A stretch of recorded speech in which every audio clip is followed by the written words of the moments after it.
আসসালামু আলাইকুম। সবাইকে শুভেচ্ছা জানাচ্ছি। মাসুম মাহবুব দেখছেন ওপেন দ্য ইউটিউব চ্যানেল এবং মাসুম মাহবুব ফেসবুক পেজ। বেশ কিছু গুরুত্বপূর্ণ খবর রয়েছে বিকেলের লাইভ সেশনে। দর্শক, আজ ২৫ এপ্রিল বিকেলবেলা আমি এই লাইভটিতে আপনাদের সাথে আসছি বাংলাদেশ সময়। চীন ইরানে থাকা তার নাগরিকদের ২য় দফা সতর্ক করেছে এবং বলা হচ্ছে যে সেকেন্ড ইমার্জেন্সি ঘোষণা করে তার জনগণকে দেশ থেকে চলে যেতে বলেছে। তার মানে ধারণা করা হচ্ছে খুব শীঘ্রই ইরানে হামলা হওয়ার আশঙ্কা রয়েছে। পাশাপাশি একের পর এক কার্গো এবং যুদ্ধ বিমান আরবে নামছে। পাশাপাশি ২৫টির মতো রিফুয়েলিং ট্যাঙ্কার ইসরায়েলের বেন গরিয়ান বিমানবন্দরে নেমেছে। আরও রয়েছে আকাশ প্রতিরক্ষা সিস্টেম এবং যুদ্ধ বিমান। পাশাপাশি ইরানের পররাষ্ট্রমন্ত্রী আব্বাস আরাকচি পাকিস্তানে পৌঁছেছেন। পাকিস্তানের পররাষ্ট্রমন্ত্রীর সাথে গুরুত্বপূর্ণ বৈঠক করেছেন। অন্যদিকে আজ শনিবার আমেরিকা থেকে উড়ে আসছেন ডোনাল্ড ট্রাম্পের প্রতিনিধি জারাড কুশনার এবং অন্যতম আরেকজন স্টিভ উইটকফ। বলা হচ্ছে হয়তো এই সফরে মার্কিন ভাইস প্রেসিডেন্ট জিডি ভেন্সও থাকতে পারেন।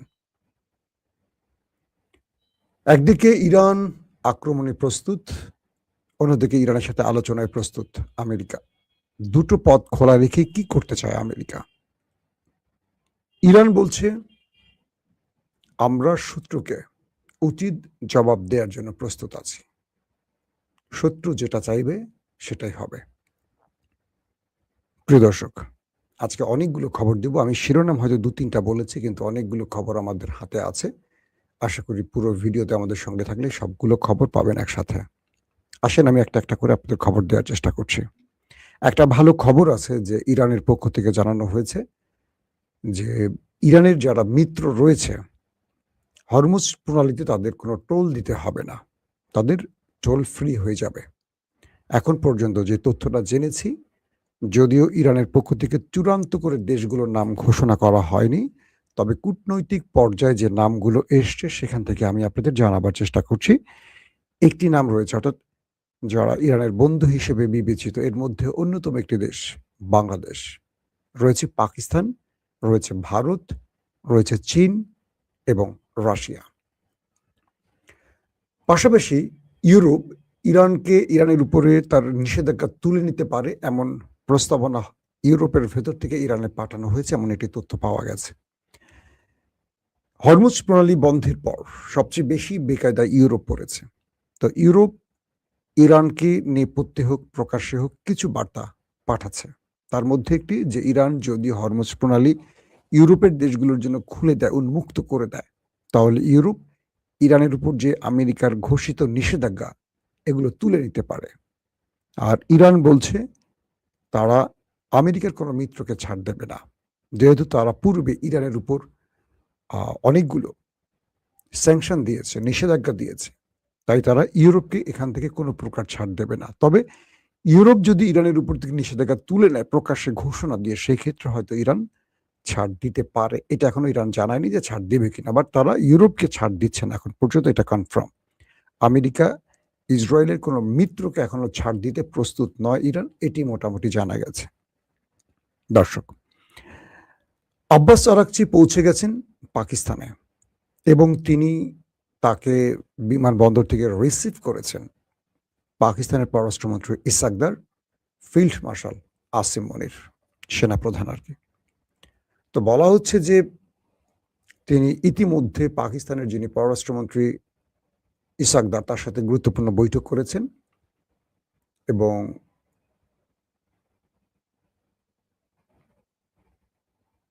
একজন লিখেছেন গুপ্ত রাজাকারদের নিয়ে কথা বললে আপনার ভিডিও দেখা বাদ দিয়ে দেব। জি ভাই, আপনি এখনই আমার ভিডিও থেকে চলে যেতে পারেন নির্দ্বিধায়, আমার একটু আফসোস নাই। আমি কখনো কোনো দেশদ্রোহী, চাঁদাবাজ, টেম্পুলিক তারা আমার ভিডিওতে থাকুক আমি চাই না। আমার ভিডিও কাউকে দয়া করে দেখতে বলি না, একদমই না। সরি, আপনি আমার লাইফ থেকে চলে যেতে পারেন। আপনার মতো যারা সবাই চলে যেতে পারেন। একদম আমার আফসোস নাই। ইনসাফের জন্য আমি কথা বলবো। আপনার ভালো লাগুক আর না লাগুক।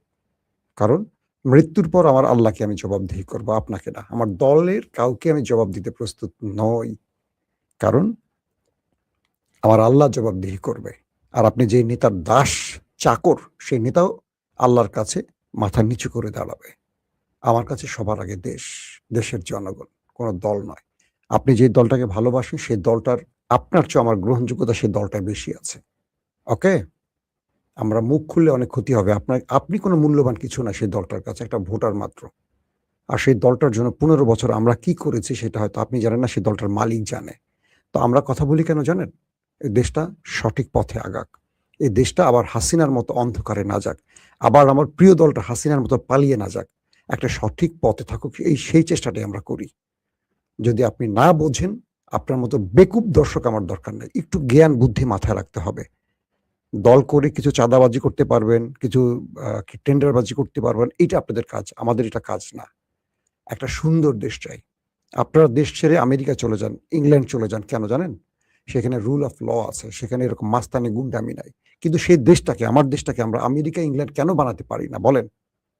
তারেক রহমান 18 বছর ইংল্যান্ডে ছিলেন। তিনি চাইলে এই দেশটাকে ইংল্যান্ড বানাতে পারেন। এখন তিনি প্রধানমন্ত্রী। আমরা সেই স্বপ্নের দিকে হাঁটছি তারেক রহমানের সাথেই। কিন্তু আপনারা গণ্ড মূর্খরা সেটা বোঝেন না। আমি আশা করি আপনাকে যেটুকু বলার বুঝে ফেলেছেন। আপনার মাধ্যমে বাকিদেরকেও বলেছি।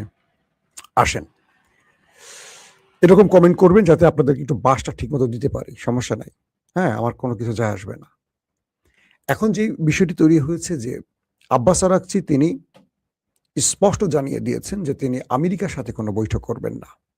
তার বৈঠকের টার্গেট হলো তিনি পাকিস্তানের সাথে কথা বলবেন, পাকিস্তানকে তার বক্তব্য তুলে দেবেন, বা পাকিস্তান যে বিষয়গুলো ইরানের কাছে প্রেজেন্ট করেছে সেই জিনিসগুলোর উত্তর বা প্রশ্ন দুটোই পাকিস্তান ইরানের সাথে করবেন। পাশাপাশি তিনি মাস্কাট যাবেন, অর্থাৎ ওমান, এবং তিনি রাশিয়া যাবেন। এইটি হলো তার সফর, কি বলে, সফর সূচি আর কি। কিন্তু এরই মধ্যে বলা হচ্ছে, মার্কিন যুক্তরাষ্ট্রের পক্ষ থেকে বলা হয়েছে দুজন ব্যক্তি প্রথমে, জারেড কুশনার এবং স্টিভ উইটকফ, ইসরায়েলি মিত্র বা ইসরায়েলি আদর্শপুষ্ট দুজন আসবেন। সেকেন্ডারি সম্ভব হলে জেডি ভেন্স আসবেন। ডোনাল্ড ট্রাম্প আজকে স্পষ্ট করে একটি বক্তব্য দিয়েছেন। তিনি বলেছেন ইরানের কাছে আমাদের প্রস্তাবনাগুলো দেয়া হয়েছে, ইরান যদি এই প্রস্তাবনাগুলো বিবেচনা করে তাহলে যুদ্ধটা বন্ধ হতে পারে। তার মানে ইরানের উপর ডিপেন্ড করছে সবকিছু, সেটা ডোনাল্ড ট্রাম্প স্পষ্ট করে বুঝিয়ে দিয়েছেন। ইরানের হাতে এখন শেষ গতিটা বলা হচ্ছে। তারপরের গুরুত্বপূর্ণ খবরটি কি?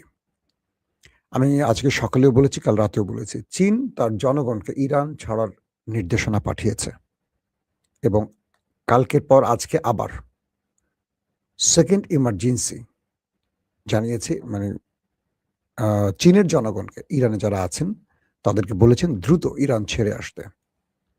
আমার যদ্দূর মনে আছে 28 তারিখে যখন ইরানের উপর হামলা হয় দেশ দুটোর পক্ষ থেকে, তখন চীন এইভাবে তার জনগণকে সতর্ক করে ইরান ছাড়তে বলেছিল এবং পরের দিনই আমরা দেখলাম কয়েক ঘন্টার মধ্যে ইরানে হামলা হয়েছে। তো চীনের এই বার্তাটির মাধ্যমে এইটুকু বোঝা যাচ্ছে যে ইরানে হয়তো বড় হামলা হতে যাচ্ছে। পাশাপাশি চীন ইরানকে তার গোয়েন্দা তথ্য পৌঁছে দিয়েছে কখন ইরানে হামলা করতে পারে, কি কি হতে পারে। এই বিষয়ে চীন ইরানকে সকল তথ্য জানিয়েছে। এই বিষয়টিও নিশ্চিত হওয়া গেছে। পাশাপাশি কোনো একটি দেশ যখন হামলা করে কোনো দেশের উপর, তখন সেই দেশটিতে থাকা সকল নাগরিকদের সরিয়ে নেওয়ার জন্য সেই দেশটির মূল জায়গা পররাষ্ট্র দফতরে তথ্যটি জানানো হয়। ধরেন ইসরায়েল আমেরিকা ইরানে হামলা করবে, তো কি করবে ওরা? প্রথমে এই তথ্যগুলো জানিয়ে দেবে প্রত্যেকটা দেশের পররাষ্ট্র দফতরে। সেই পররাষ্ট্র দফতর দ্রুত তার জনগণকে সরিয়ে নেওয়ার জন্য কাজ শুরু করে দেয়। তার মানে এই হামলাটি ইরান জানবে যেমন, তেমনি অন্যান্য দেশও জানবে, যাতে ইরানে থাকা অন্যান্য দেশের জনগণ ক্ষতিগ্রস্ত না হয়। এই জন্য চীনের এই সেকেন্ড ইমার্জেন্সি ঘোষণার কারণে যুদ্ধ পরিস্থিতি বা যুদ্ধের আশঙ্কা আরো বেড়ে গেল। ইতিমধ্যে কয়েকটি সূত্রের বরাতে কিছু ভিডিও এবং সংবাদ আমাদের চোখে পড়ছে। সেটা হলো আরব দেশগুলোতে একের পর এক কয়েক ডজন রিফুয়েলিং ট্যাঙ্কার বিমান, কিছু জেট যুদ্ধ বিমান প্রবেশ করেছে এবং তাদের আনাগোনা বেড়েছে। প্রচুর আরবে মার্কিন ইকুইপমেন্ট ঢুকছে, একটার পর একটা ঢুকছে, এবং বলা হচ্ছে যে ইরানের সাথে যুদ্ধের প্রস্তুতি নিয়ে আমেরিকা এবার আরবের মধ্যে তাদের রসদ বাড়াচ্ছে, বিভিন্ন যুদ্ধ বিমান বাড়াচ্ছে, ড্রোন বাড়াচ্ছে, বিভিন্ন গোলা বারুদ যা যা লাগে, মিসাইল, একটার পর একটা কার্গো বিমান এখন আরবে নামছে। তার মানে এগুলোতে করে আমেরিকা তার সকল রসদ নিয়ে আরবে নামছে ইরানের বিরুদ্ধে লড়াই করতে। এই বিষয়টিও স্পষ্ট হয়ে গেছে। পাশাপাশি ইসরায়েলের যে বিমানবন্দর বেন গরিয়ান, সেই বেন গরিয়ানে 25টি রিফুয়েলিং ট্যাঙ্কার দেখা গেছে। 25টি, ক্যান ইউ ইমাজিন, চিন্তা করতে পারেন? রিফুয়েলিং ট্যাঙ্কারের কাজটা কি জানেন তো? রিফুয়েলিং ট্যাঙ্কারের কাজটা হলো আকাশে যে যুদ্ধ বিমানগুলো লড়াই করতে আসে, যুদ্ধ করতে আসে দূর থেকে, এগুলোকে আর মাটিতে নামতে হয় না, আকাশে এগুলোকে তেল দেয়া হয়। আরেকটা বিমান আকাশে উড়ে থাকে, দুটো বিমান এভাবে উড়ে থাকে, একটা পাইপ সিস্টেমে সেটার পেছন থেকে একটা তেলের পথ থাকে, সেখান থেকে তেল দেয়া হয়, আকাশেই তেল ট্রান্সফার করা হয়। তো রিফুয়েলিং ট্যাঙ্কারের কাজ হলো এগুলো ভর্তি তেল থাকে, এগুলো আকাশে ভাসমান যুদ্ধ বিমানগুলোকে তেল দিয়ে থাকে। তো বলা হচ্ছে 25টি রিফুয়েলিং ট্যাঙ্কার ইতিমধ্যে ইসরায়েলে প্রবেশ করেছে, সঙ্গে আরো বেশ কিছু কার্গো বিমানও প্রবেশ করেছে, অর্থাৎ কার্গো বিমানে করে হয়তোবা সামরিক অস্ত্র এসছে ইসরায়েলে। দর্শক, কয়েকটি সূত্রের দাবি এই যুদ্ধে আমেরিকা জড়াতে নাও পারে, এই যুদ্ধে মূলত আমেরিকা ইসরায়েলকে সহযোগিতা করতে পারে এমন একটি সম্ভাবনা আছে। অর্থাৎ লড়াইটা ইসরায়েল শুরু করবে, আমেরিকার নেপথ্যে সব রকম সহযোগিতা করবে ইসরায়েলকে রক্ষায় বা অস্ত্র দিয়ে, এটাও হতে পারে। কারণ আমেরিকার উপর ব্যাপক চাপ আছে যেন ইরানের সাথে যুদ্ধে না জড়ায়। যদি ইসরায়েল এই যুদ্ধে জড়ায়, ইরান তার বক্তব্যে স্পষ্ট করেছে যদি এই লড়াইতে শুধু ইসরায়েল ইরানে আক্রমণ করে, তারপরও ইরান গালফ কান্ট্রি এবং আমেরিকাকে টার্গেট করবে।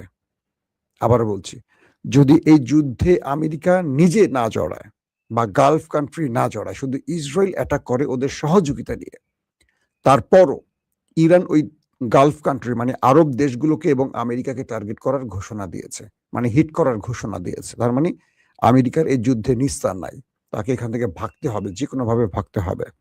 2 নম্বর, আমেরিকা ইসরায়েল যদি হিট করে ইরানের ভেতরে, তাহলে গালফ কান্ট্রিকে এবার উড়িয়ে দেবে। ইরান বলছে যে আমি পূর্বে যে কাজটি করেছি গালফ কান্ট্রির মার্কিন স্বার্থ সংশ্লিষ্ট বিষয়গুলোতে হিট করেছি, এবার আরবের কিচ্ছু রাখবো না, আরবের কিছু রাখবো না, কারণ আমেরিকা আরব থেকে যুদ্ধের প্রস্তুতি নিচ্ছে। সো এবার আরবদের আর করুণা করা হবে না, আরবদেরকে উচিত শিক্ষা দেয়া হবে, যেটা আরব কল্পনা করতে পারে না। ইরানের এই হুমকির পর আরবের কাপড় টাপড় মোটামুটি ভিজে গেছে, কারণ অনেক আরব দেশ যুদ্ধটা চাচ্ছে না, তারা আমেরিকার উপর ব্যাপক চাপ সৃষ্টি করছে। এখন পর্যন্ত আরবের দেশগুলো আমেরিকাকে চাপ অব্যাহত রেখেছে যে তুমি এই যুদ্ধ বন্ধ করো, তোমার এই যুদ্ধের জন্য আমাদের সাজানো গোছানো আরব ধ্বংস হয়ে যাচ্ছে। এখন পর্যন্ত ট্রাম্প যুদ্ধটা লেন্দি করছে বা দেরি করছে আরবের চাপের কারণে, এটা মনে রাখবেন। পাশাপাশি যে বিষয়গুলো আরো আসছে, যে আমেরিকার অবরোধ মোটামুটি ব্যর্থ হয়ে গেছে। আমেরিকা যখন ওমান সাগরে বসে ইরানের বিরুদ্ধে অবরোধ তৈরি করেছে, তাদের নাকের ডগা দিয়ে ইরান একটার পর একটা তেল এবং গ্যাসের ট্যাঙ্কার পরিবহন করছে। অর্থাৎ প্রতিটি গণমাধ্যমে এখন আসছে যে আমেরিকা ইরানের কাছে ব্যর্থ হয়ে গেছে, তার এই অবরোধ কোনো কাজে আসেনি, যে অবরোধের জন্য কয়েক ডজন ওয়ারশিপ নিয়ে সাগরে বসে আছে বিশাল বাজেট খরচ করে, কিন্তু ইরানকে আটকাতে পারেনি। ইরান তার কাজ চালিয়ে যাচ্ছে আমেরিকার চোখের সামনে দিয়ে। দর্শক, আমেরিকার তৃতীয় যে এয়ারক্রাফট ক্যারিয়ার এটি মধ্যপ্রাচ্যে ঢুকে গেছে। আমি আপনাদেরকে সকালেও বলেছিলাম যে আমেরিকার মোট 8টি এয়ারক্রাফট আছে, 8টি এয়ারক্রাফট ক্যারিয়ার ইতিমধ্যে যুদ্ধের প্রস্তুতি নিয়েছে। 3টি মধ্যপ্রাচ্যে ঢুকেছে, বাকিগুলো নিকট দূরে অপেক্ষায় আছে। যদি আমেরিকা কোনো কারণে ব্যর্থ হয়, সেক্ষেত্রে সেগুলো বাকিগুলো সাপোর্ট দেবে আমেরিকাকে। এর মধ্যে যে তিনটি এগিয়ে আসছে, একটি হলো আব্রাহাম লিঙ্কন, একটি হলো জেরার্ড ফোর্ড, আর একটি হলো জর্জ ডব্লিউ বুশ। তো বলা হচ্ছে যে এই একটি এয়ারক্রাফট ক্যারিয়ারের মধ্যেই প্রায় আপনাদের হিসেব করতে হবে যে 3টি এয়ারক্রাফট ক্যারিয়ার মিলে তাদের প্রায় 15,000 সেলার মেরিনস আছে, রয়েছে প্রায় 200-র উপর যুদ্ধ বিমান, ড্রোন, আদার্স প্রতিরক্ষা ব্যবস্থা। এক একটা এয়ারক্রাফট ক্যারিয়ার প্রায় ছোট একটা দেশের মতো ব্যাপক ব্যয় বহন করতে হয় একটা এয়ারক্রাফটের জন্য একটা দেশকে। তো 15,000 সেলার মেরিনস তারা এখন ইরানের বিরুদ্ধে রণতরী থেকে এয়ারক্রাফট ক্যারিয়ার থেকে লড়াই করবে এবং এক একটার মধ্যে প্রায় 200 বা আরো বেশি যুদ্ধ বিমান আছে। তো সবকিছু মিলে বলা হচ্ছে যে এই লার্জেস্ট ইউএস প্রেজেন্স আরেকটা যুদ্ধের ইঙ্গিত দিচ্ছে এবং সেটা খুব বড় আকার ধারণ করতে পারে। এবং ইরান বলছে যে আমরা আমেরিকা ইসরায়েলের মোমেন্ট দেখেই আমাদের সিদ্ধান্ত ঠিক করব। আমরা সব ক্ষেত্রে প্রস্তুত আছি। যদি আমাদের উপর হামলা হয় আমরা সেকেন্ড ওয়েট করব না, হামলার সঙ্গেই জবাব দেব এবং তাদের হামলার ধরনের উপর ডিপেন্ড করবে আমাদের হামলার ধরন। অর্থাৎ তারা যেই জায়গাগুলোতে টার্গেট করবে সেম টার্গেটগুলোতে আমরাও করব এবং তাদেরকে আমরা সেই শিক্ষাটা দেব তারা যেন আর তৃতীয়বার ভুল না করে। তারা যদি দ্বিতীয় ভুলে আসে এরপর তাদের জন্য তৃতীয় ভুলের সুযোগ আমরা আর দেব না। এবং আমেরিকার ইন্টেলিজেন্স, আমেরিকার যে গোয়েন্দা তথ্যের আদান প্রদানকারী সংস্থা ইন্টেলিজেন্স, তারা কংগ্রেসকে যে তথ্যটি দিয়েছে তারা বলছে যে ডোনাল্ড ট্রাম্পকে আমরা বুঝিয়ে ব্যর্থ হচ্ছে, ইরান কোনো মামুলি দেশ নয়। ট্রাম্প যে বারবারই বলছে ইরানের শক্তি নাই, ইরানকে দুর্বল করে ফেলেছি, ইরানের নেভিকে শেষ করে ফেলেছি, আইআরজিসিকে শেষ করে ফেলেছি, এয়ারফোর্সকে শেষ করে ফেলেছি, এই তথ্য সঠিক নয়। ইরান ভেতরে ভেতরে আরো শক্তি সঞ্চয় করেছে এবং ইরানকে যতটা দুর্বল ভাবে মার্কিন প্রেসিডেন্ট ডোনাল্ড ট্রাম্প প্রেজেন্ট করছেন এটা সঠিক নয়। অর্থাৎ আমেরিকার ইন্টেলিজেন্স কংগ্রেসকে ইরানের বর্তমান অবস্থা বর্ণনা করেছে যে ইরান কতটা শক্তি সঞ্চয় করেছে বা ইরান কতটা ভয়ঙ্করভাবে আমেরিকাকে ইসরায়েলকে পাল্টা জবাব দিতে পারে। এই কংগ্রেস যদি এখন ইরানকে চাপ দিয়ে এই যুদ্ধ থেকে সরাতে পারে। দর্শক, আজকের মতো লাইভটি শেষ করতে চাই। আশা করি যে তথ্যগুলো আপনাদের দেওয়ার দরকার ছিল আমি গুছিয়ে যতটুকু পেরেছি দিয়েছি। আজ রাতে প্রয়োজনে আরো একাধিকবার, শুধু একবার না, প্রয়োজনের সুযোগ বা আরো গুরুত্বপূর্ণ খবর থাকলে আরো কয়েকবার আমি লাইভে আসার চেষ্টা করব। আমাদের চ্যানেলটি যাদের ভালো লাগে অবশ্যই, আবার বলছি, আমরা এই চ্যানেলের মাধ্যমে শুধু আন্তর্জাতিক না, প্রয়োজনে বাংলাদেশের খবর দেই, বিভিন্ন ধরনের খবর দিয়ে থাকি। তো আপনারা আমাদের চ্যানেলটি সাবস্ক্রাইব করে রাখতে পারেন যাদের ভালো লাগে। যারা ফেসবুকে দেখছেন, ওপেন মাসুম মাহবুব যেটা ফেসবুক, তারা লাইক এবং ফলো করে আমাদের সঙ্গেই থাকতে পারে। আজকের মতো বিদায় নিচ্ছি। প্রত্যেকে ভালো থাকবেন। আল্লাহ হাফেজ।